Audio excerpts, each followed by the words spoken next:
Welcome to the We Are VIP podcast. Each week, your host, Casey Hasten, Director of Recruiting at VIP, will bring you valuable insights from thought leaders, introduce you to incredible companies, and bring you tips for landing your dream job from our team of executive recruiters at VIP. And now, Casey Hasten. Welcome to the We Are VIP podcast, a podcast devoted to adding value to your career or candidate search, brought to you by VIP. I'm your host, Casey Hasten. I'm an executive recruiter, director of recruiting with VIP, and your all-around hiring guru. And adding to my credentials this week, I'm super excited to announce that I have stepped into the role as CEO of Success North Dallas.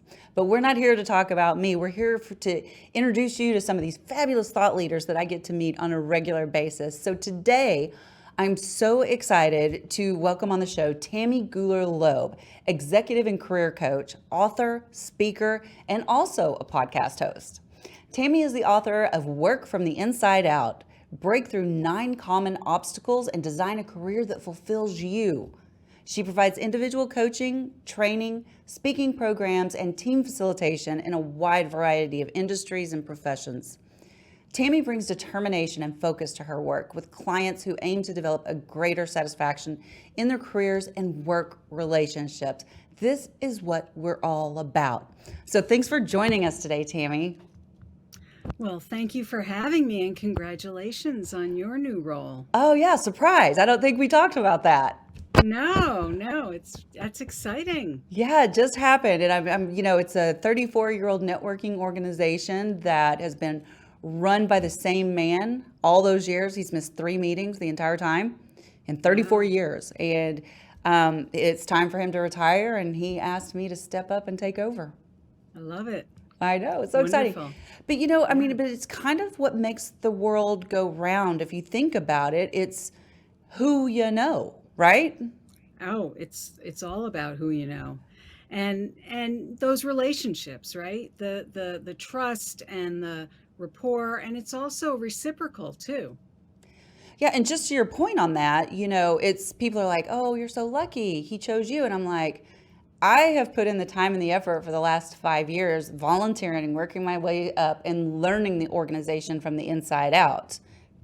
Did you see what I did there? I saw that. I heard that. Very good. Yeah. So, and I just happen to have your book here with me, Work from the Inside Out, just in case anybody's wondering. So, so Tammy, tell me a little bit about your. Oh, wait. Before you do that, yes. I want to talk about how we got connected. Do you remember? No. Now, see, that's so interesting. But it has been a while since we first chatted. But here's what I love. People that are willing to give their time to share their knowledge on podcast are usually also willing to give their time to make other connections. And so one of my podcast guests was Mark Hirschberg.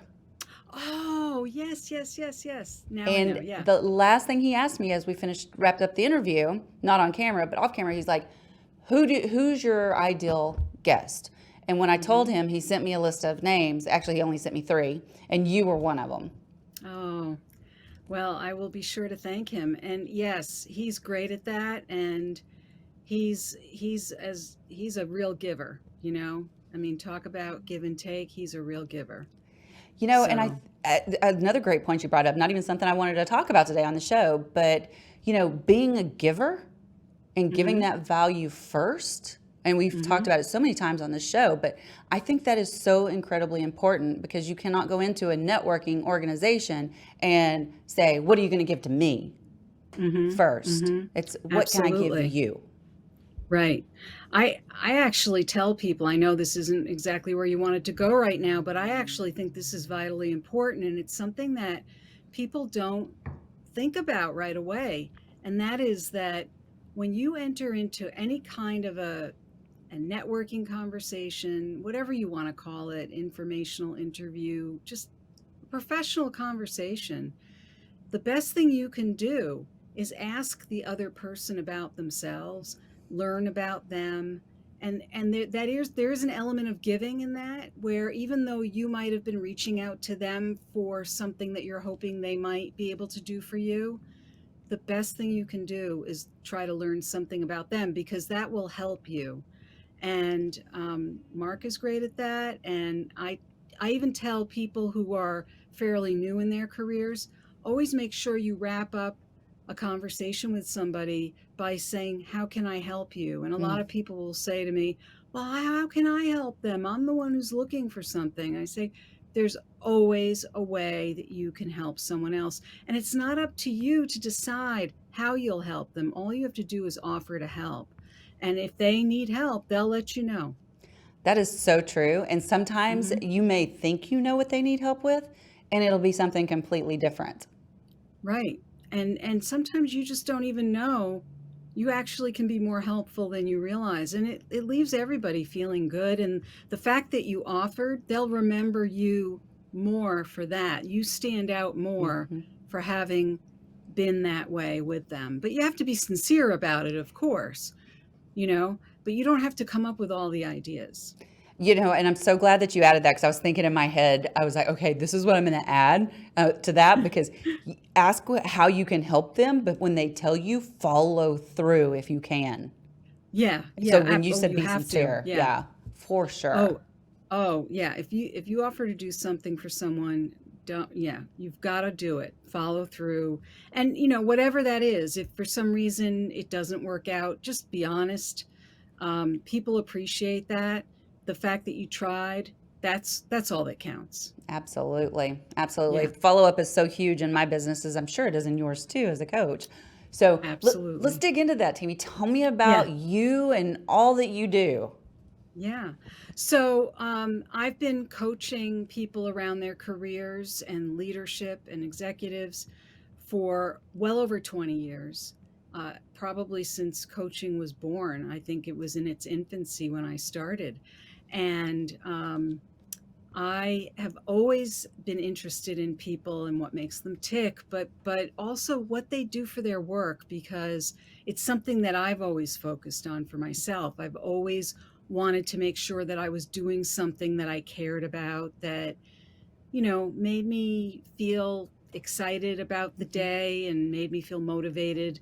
Um, and so when I started to um, look into the career of coaching, I realized I really wanted to go into something that had to do with people's careers, as opposed to what was very popular back then, was what was called life coaching. And I didn't want to do something that started to feel more on the personal side as much as more the professional side. So I've been doing that, and I've built other things around it over the years, because the skills and the tools that you use as a coach, you can also use with groups of people as well. So working with teams or working with other groups of people, and then building up around that, all the different industries that I've worked with, people in different types of functional roles.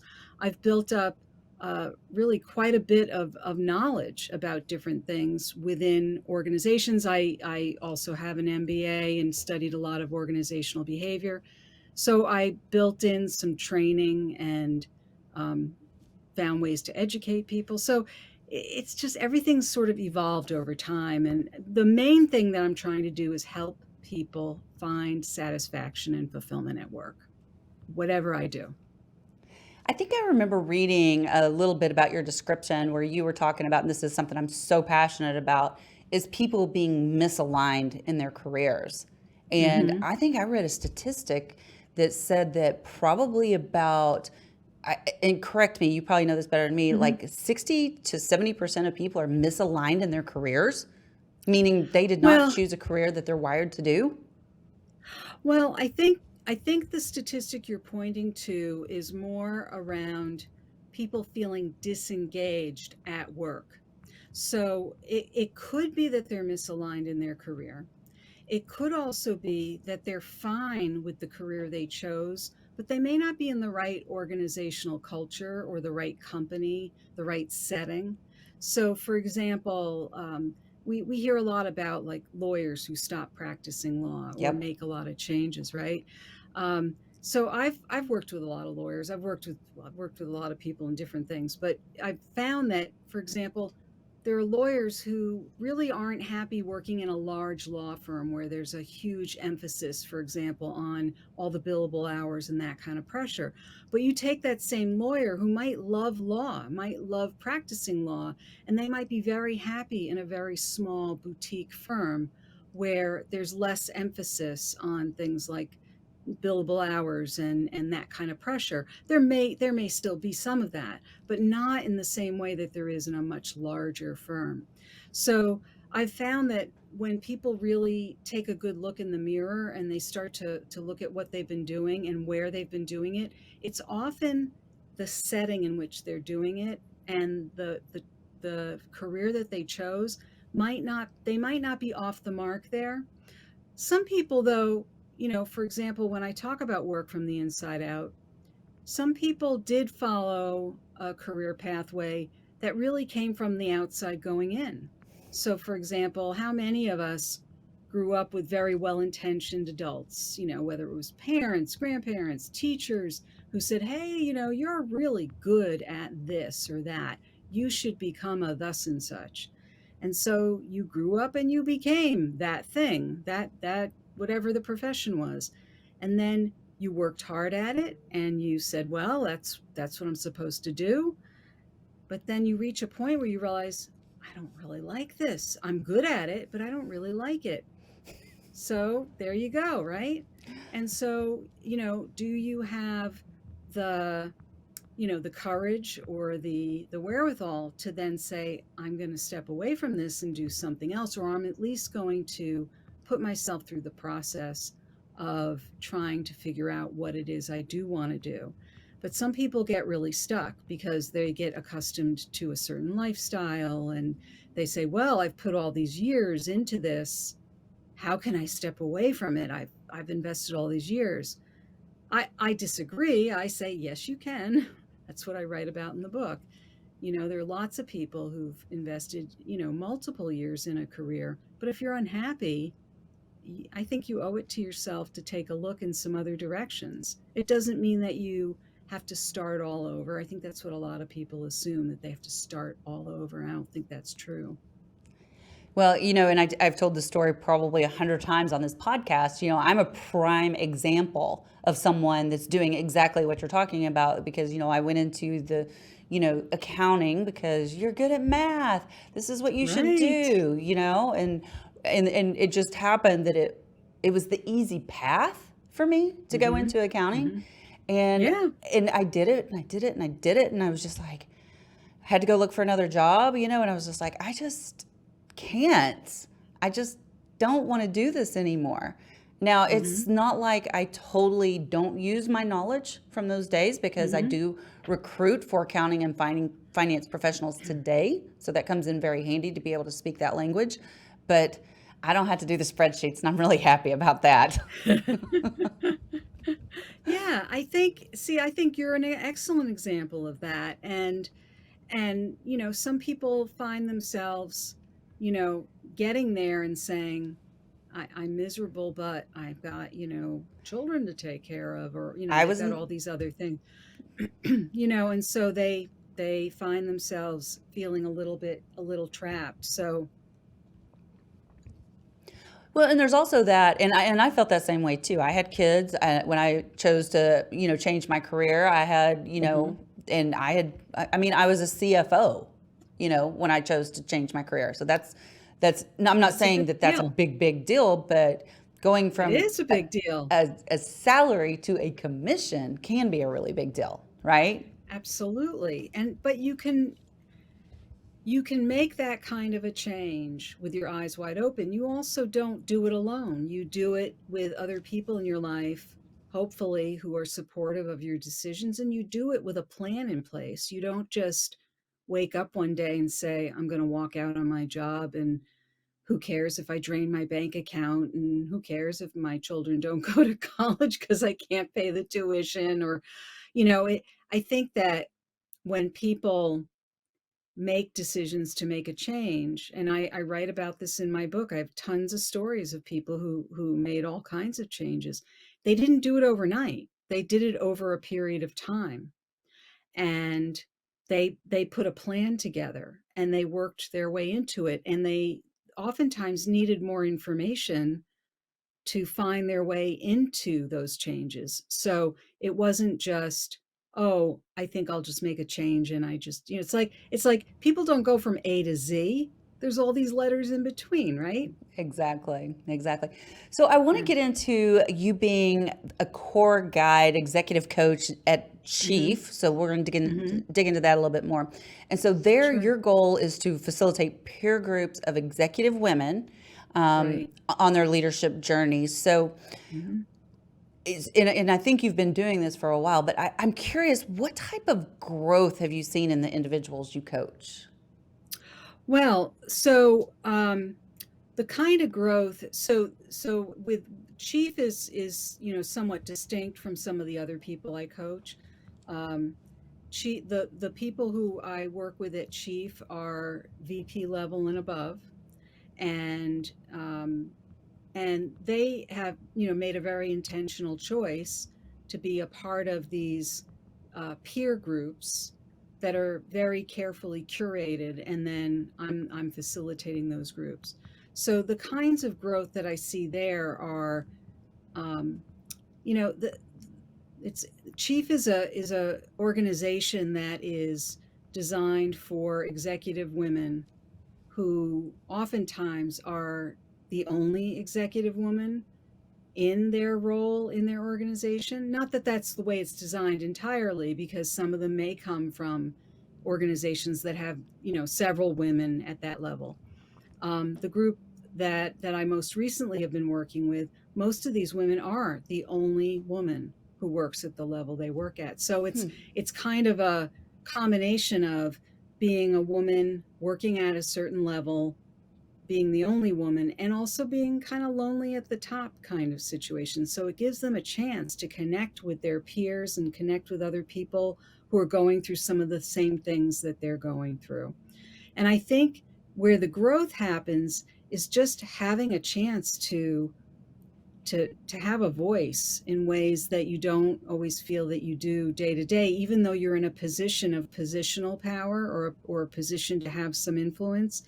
It gives you a chance to talk things through in a way that you may not in the workplace. I see the same thing with a lot of my coaching clients.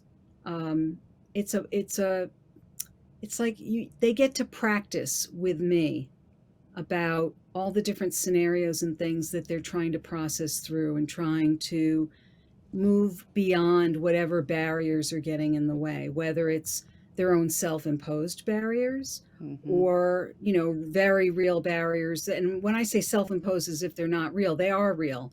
But oftentimes the barriers that we impose on ourselves are usually based on something that we're afraid of, or that we've told ourselves something's a certain way. And when you really take a look at it, it's just something we've told ourselves is a certain way. It's a story we've made up. We all do this to Yes, ourselves, we do. right? So, so where the growth happens is when you start to build, kind of, it's like building muscles. You want to build muscles that help you to reframe certain thoughts in your head, so that you can move beyond these habits that we've formed, that we keep telling ourselves something's not possible, or something's always going to be a certain way, or we make certain assumptions, or we create expectations about things and then we get disappointed. It's really about our mindsets and how we get attached to certain ideas and thoughts, and then it gets harder to move beyond those things. um, and we don't they're so subtle, we don't even notice them sometimes. So I think where the real growth happens with coaching, I mean, yes, there's concrete actions that people take to really move beyond, to grow. We talk about things like, how are you going to negotiate a raise, or how are you going to have this conversation with your boss about not micromanaging you anymore, or getting beyond some of those kinds of things. Um, but I think that oftentimes the thing that's usually in the way first is ourselves, and we need to see that. We need to be able to notice that. I love that I don't care what topic we're talking about on this podcast, somehow it always comes back to mindset. And if Mhm. that doesn't tell you how important it is to get your mindset right, I don't Mhm. know what else will, because really Yeah. it all stems from having that appropriate mindset. And it's so funny, just a quick story. Yeah. I, even at this stage, I feel like I'm very self-aware. I'm very awake when it comes to recognizing those scripts and recognizing those narratives, the false narratives and all that kind of stuff. But even this morning, I sent a text to one of my coworkers. Actually, I sent the text last night, and it was a tough text to have to send because I'd let this person down on an issue, right? And I had to Mhm. take full ownership of that. And I was like, my last sentence was, "Can we chat tomorrow?" So I'm not perfect. I will sit here before you today and be completely transparent. I make mistakes, but he didn't respond to me. Oh, that's tough. Yeah. And so I'm making up all these stories in my head on the way to the office about, well, and at one point, I kid you not, Tammy, I was like, I'm just done with him. We have not had a single conversation, and I'm already done. And I'm sitting there, and I kind of took a step back and took a breath before I walked into the office, and I'm like, you know better than this. And I kid you not, I walked into the office this morning and I walked straight over to his desk, and I was so nervous because I'd built up all these false narratives, right? Yeah. And I walked over and I was like, "Did you see my text?" And he's like, "Man, I was dropping off to sleep when I saw it last night and I didn't go back and look at it." Seriously? That was a lot of time I did not need to spend worrying. Yeah, and I think we do that to ourselves. I love that. That's such a great example of no matter how many years of experience we have, right? And Yes. how senior we've gotten in our organization and how much, workshopping we've done and degrees we have, there's a way in which we can do a number on ourselves and talk ourselves in or out of something, and all of a sudden we become mind readers and we decide we know what somebody else is thinking, and then we start behaving as if that's true. Right. And it's and we do it over and over again. I really have to, and I it's so much easier to tell somebody else these things than to believe it myself, of course. But it does take a little practice to kind of back yourself off of that kind of Mm-hmm. thinking. And if you're a little tired, you didn't get enough sleep, or whatever it is, it just sometimes, though, you fall prey to those things, a little more easily than at other times. But it's something that we all do it, and the key is to simply notice it when it happens. Take a breath, take a pause, and tell yourself, is that really true? You Can I know, absolutely know that's true? If that not, is beautiful. just, yeah. Take a breath Yeah. and ask yourself, is that really true? Do I Is it know that really for a fact? true? Yes. Right. Do I Right. know that's what he's saying behind my back, or am I just filling in the blanks? Right. And usually you're filling in the blanks. Exactly. And you're just borrowing trouble. So I'm so glad we went here with that, because I think that that mind chatter that people get going Hmm. on and they start really believing what they're making up, that's what Yep. causes us so much heartache. Probably 99% Well, of the time. and it makes us ineffective Yeah. too. We end up, we waste time, we waste energy, and it doesn't allow us to be our best selves. Um, and it's so easy for me as a coach to say that, even though I'm also a human being and I Right. still do those things. Right. So, um, so a quick question for you. So what are some of the first steps you take with a new coaching client? How do you get them Hmm. started? Well, the first thing I do is I give them a questionnaire, and the questionnaire asks them all kinds of questions about, why do they want, I usually already know why they're coming to coaching, of course, but it asks them questions about things like, what do they think would work best for them, what else do I need to know, things like that. So we usually go over the questionnaire, and from there we start to plan out some next steps. Usually one of the first steps that we get into has to do with, what information do we not have right now that we need in order to move forward? Because more often than not, people are so ready, by the time they come to me, they're so ready to get into action and solve the problem, whatever it is. And what I often end up needing to do with them is to have them slow down just enough so that they can get more information, because oftentimes they don't have all the information they need in order to really define and articulate what it is that they're going towards. So for example, if somebody's considering a career change or just a job change, they want to just change their resume, but they don't know what they're looking for yet. So how are they going to figure out what they're looking for? They need more information. They need to talk to more people. They need to further clarify and define what it is they're looking for, so they can then design a baseline resume that will reflect the kinds of things that they want to be seen for. So, it's people sometimes, want to put out the fire before the match has been lit. It's I've raised my hand a so bunch today. It's like you know me. well, I think it's human nature. We try to fix things, and people often oversimplify the process, especially when they're trying to find, you know, something that's going to be far more meaningful and fulfilling for them than what they've been doing. And I say this to people all the time. I say, look, if all you want is another job, you don't need me. If you're looking to find a life that's going to really fulfill you, that's what we're going to work on. We're going to work on making you a life. And because people spend more time at work than they do just about anything else in their lives. And that's why I call it a life, because we spend more time at work than we do sleeping, than we do with our families, than we do just about anything else. Yep. And I'm not talking about the workaholic who spends 80 hours a week at work. Even if you do the math, 40 hours a week, 50 hours a week, the average, white collar professional out there doing their work, that's a lot of waking hours they are spending at work. Wouldn't you want those hours to be fulfilling and satisfying? I know I do. I agree 100%. So, and I think you and I are on a very similar mission, because I did not realize that I was just going to a job for so many years until I found the job I loved. And now I don't work a day in my life because I love what I do. Exactly.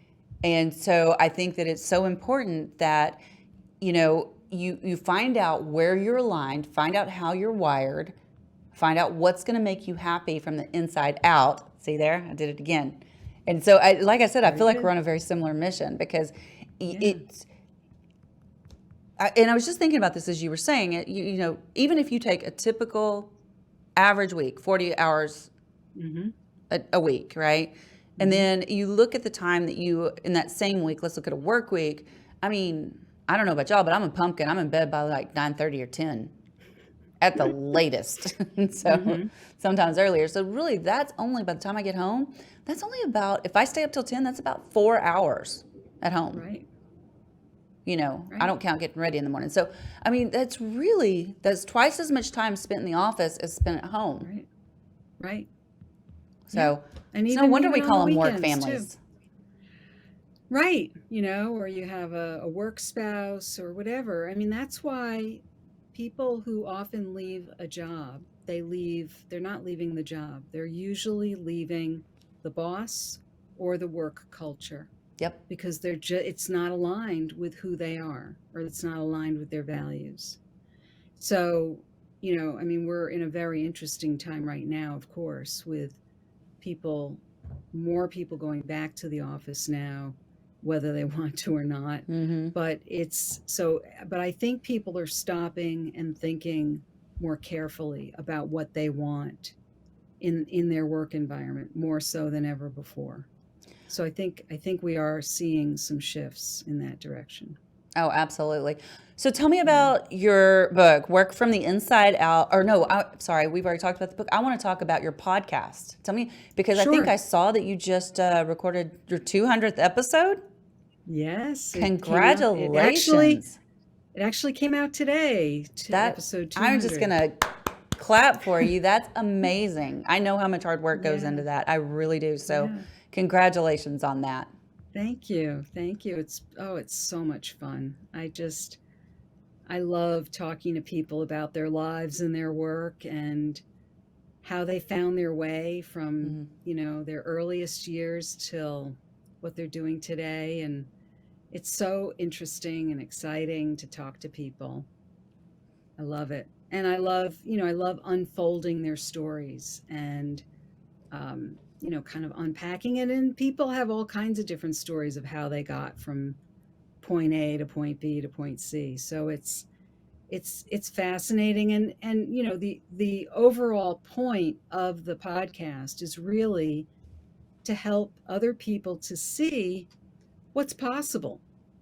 That these are real people I'm interviewing. I mean, some of them have had, some, I would say, unusual kinds of success. For example, I interviewed one of the original members of the Jamaican bobsled team for the Olympics. Wow. I bet that was Um, cool. oh, it was very cool. He's a delightful guy. I've interviewed, I recently interviewed a local journalist here in the Boston area who was the only local journalist who got an interview in the White House with Barack Obama when he was president. Um, and and there's other amazing, another really fun interview, which is actually also in my book, was a gentleman who started his career as a Methodist minister and then decided that he really wanted to do something even more impactful. So he decided to join the FBI, and he went through all the training and became a hostage negotiator and was also, talking fugitives off the streets and getting them to surrender and all kinds of things like that. Very So he cool. became an FBI agent, yeah, after being a minister. Wow, very cool. Usually you see it maybe Yeah. the other way around. It's like they have a coming to Jesus moment and they're like, I need to go Yeah, preach isn't the that gospel, funny? man. Yeah. No, he did it the other way. Yeah. That's interesting. One other thing that I noticed that you talk about, and again, I'll have a little short story for this, but you talk about the importance of eye contact. Mhm. So tell Mhm. me more about that and how strong eye contact can, impact the way you're perceived, whether it's strong or too strong. Well, actually, so there's a communication course that I teach where I delineate how eye contact is very important in our culture here in the US. We feel very strongly about eye contact, that it needs to be direct and not that you're staring at someone, but that Hmm. you engage people with a lot of eye contact. And what I've said about it is that it's misunderstood sometimes in other cultures because and we work in a you know such a multicultural global environment these days that sometimes we misunderstand when somebody isn't using eye contact. We assume that they don't care or that they're not listening when in fact they may be very present. And there are people who are extremely introverted who don't do eye contact. And it doesn't mean that they're not present and that they don't care. It just means they just are wired differently. And so when I teach this class, I say to people, don't make up stories about what's going on with someone else when they aren't looking right at you. I remember having one of my earlier clients came to meet with me in person, and he kept looking down and talking at the table and looking to the side as he was talking to me. And I thought, what's going on with this guy? And I realized he was a super introvert. Mm. That just was his habit. Now, there are times where I have to really work with somebody and say, we need to work on this because it will be misinterpreted Yep. and you need to know. So I learned a trick actually from one of my podcast guests. Tell me. who's a communication expert. And she said that if you're uncomfortable with eye contact, what you do is you don't look someone in the eye. You look at the bridge of their nose when you Huh. talk to them, and you focus on that. And it looks like you're looking at them, but you're really not. I thought that was really cool. That What a great way to compensate if it's just doesn't come naturally to you to look at the bridge of somebody's nose. So you're looking in the right direction. You're not going to offend anybody. And you can still be, because, like, for example, introverts are excellent listeners. They're excellent listeners. And so you don't want those kinds of things to get misinterpreted. But it really does come under that category of what kinds of things do we assume about other people, right? Or now we have these big conversations now, or at least I'm having some of them, about neurodiversity in the workplace.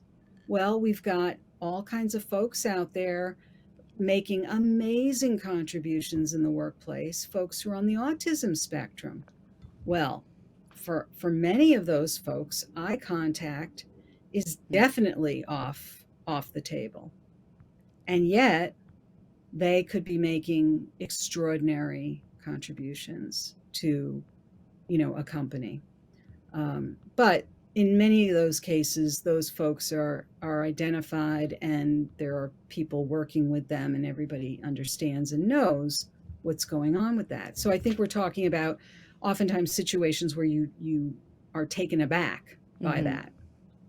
So that's what I meant by eye contact. That was a very long answer to a short question. It's really not, because there are different kinds of eye contact. And my funny story is I used to work with a guy that I guess somebody had told him at one point that you're supposed to have this aggressive, direct eye contact, but it really came across as staring.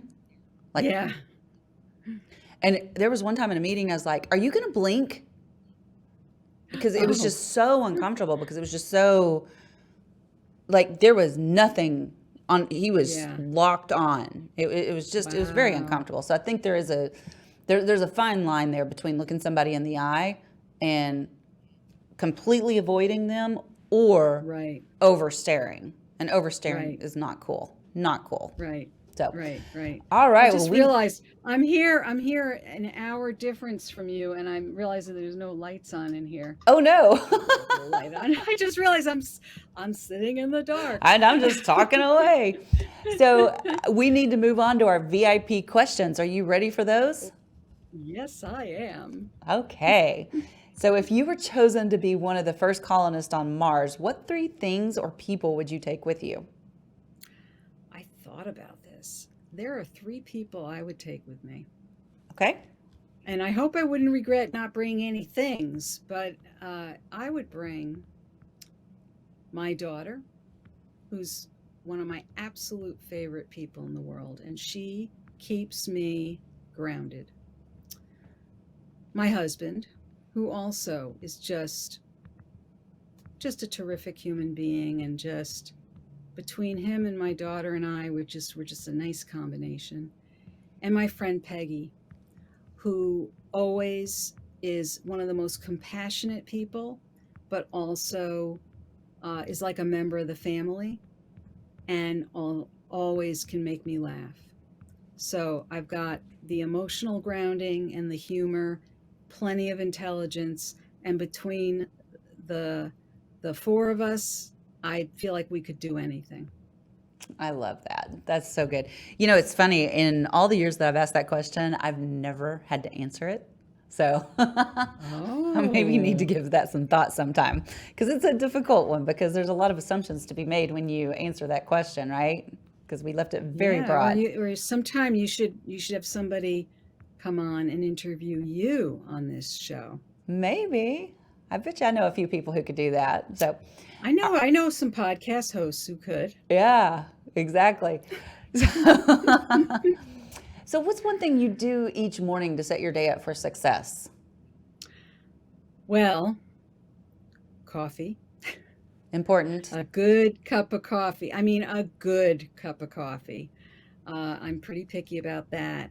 And I think I like to start my day with my cup of coffee and a little time to just reflect and look forward. So it's really just kind of getting myself a little grounded. And in other words, I try not to have like my very first appointment be right away. I Oh, try to give same. myself a little cushion in the morning. It doesn't always happen that way, but for the most part, I do try to give myself at least, like when I'm sort of starting my work day, uh, I like to sit there with my coffee and just let like thoughts kind of run through me and think about what I need to do, but also what's important, and really sort of set up the day that way.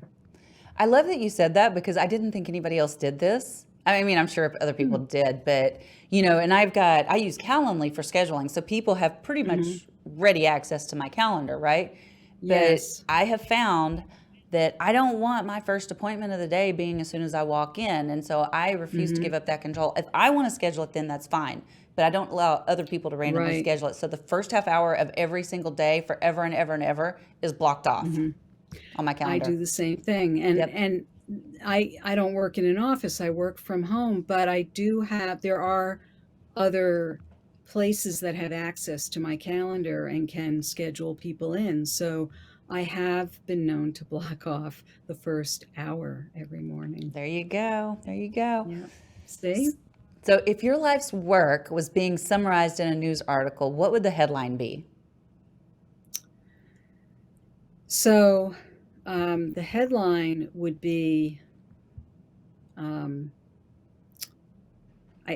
don't know that I memorized this exactly, but it's something like,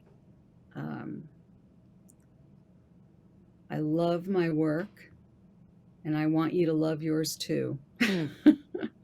What more can you say? That's perfect. That kind of summarizes what you do, right? And so I just want to mention the name of the book again. It's Work from the Thank you. Inside Out, Break Through 9 Common Obstacles and Design a Career that Fulfills You. This is also my life's mission. So like I said, you and I are so aligned on that. How do people get in touch with you? Well, the best way to find me is probably through my website, and I don't think there are any other Tammy Gooler Loebs in the world. TammyGoolerLoeb.com. You can also try workfromtheinsideout.com. You'll find me that way. But even if you mangle the spelling of my name, you'll still find me because there's nobody else by my name. That's amazing. Well, we will definitely put your information in our show notes to make sure that people are able to find you, able to get this amazing book so that you can find that right career. And for now, though, I just have one last thing to say to you, Tammy. You are a VIP. Oh, thank you. And that's a wrap for today. Join us next week here on the We Are VIP podcast. We'd love to know how we can help you be a VIP. To find out more, log on to wearevip.com.